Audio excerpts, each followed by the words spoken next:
নমস্কার, আজকে আরেকটা রেসিপি নিয়ে এসেছি। সেটা হয়েছে মকা মাছের করুয়া। এটা করার জন্য যে মকা মাছ, ছোট্ট সাইজের মকা মাছগুলো নিয়ে নিয়েছি। এখানে এখন দেব পেঁয়াজ কুচি,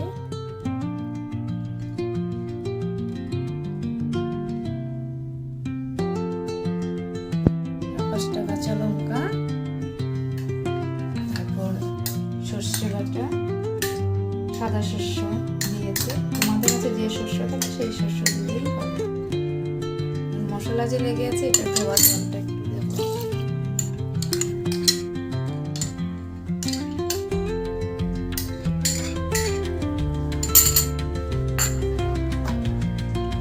তারপর নুন দেব স্বাদ অনুযায়ী, তোমাদের স্বাদ অনুযায়ী নুন দেবে।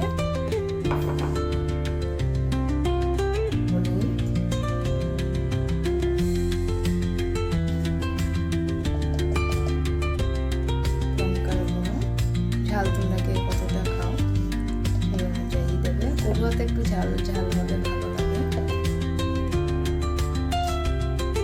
তারপর কাঁচা সরষে তেল,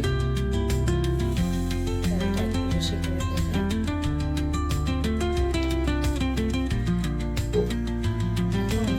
এটা মেখে নেব মাছের সাথে, সব একসাথে।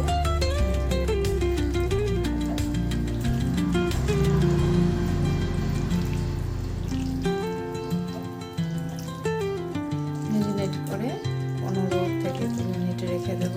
মশলাগুলো ঢুকে যাবে।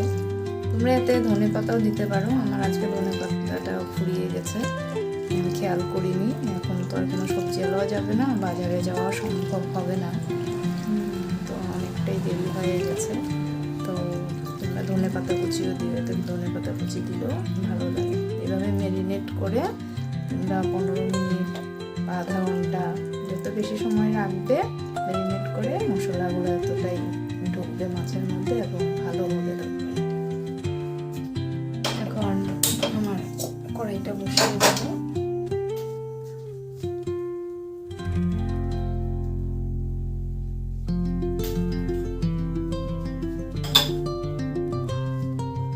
সরষের তেল দেব।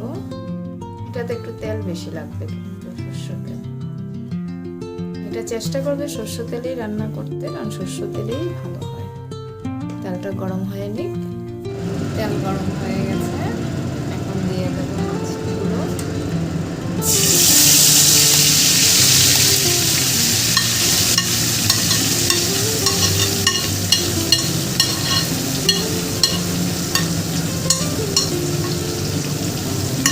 এটা বেশি আগুনেই রান্না হবে, এটা কোনো আগুন কমানো হবে না, বেশি আগুনেই। খুব বেশি একটা রান্না করতে হয় না, মকা মাছ তো তাড়াতাড়ি হয়ে যায়।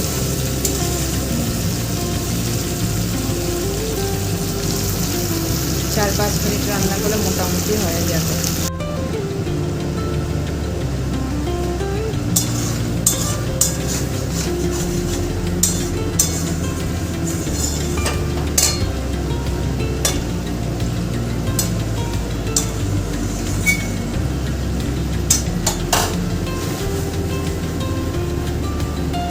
নিচের দিকে যেন লেগে না যায়, সেটাই খেয়াল রাখতে হবে। পুড়ে গেলে আবার স্বাদটা নষ্ট হয়ে যাবে, তাই এটা খেয়াল রাখতে হবে নিচের দিকে লেগে না যায়।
তরকারিটা হয়ে গেছে, এখন গ্যাস বন্ধ করে দেব।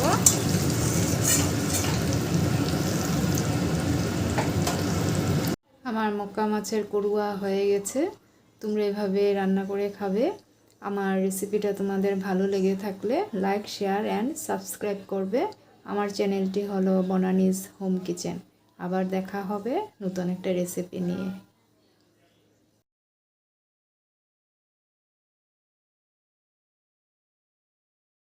আজকে রাত্রের খাবার গরম গরম ভাত, মুসুরির ডাল, মক্কা মাছের করুয়া আর বেগুন পোড়া। বাস এটাই।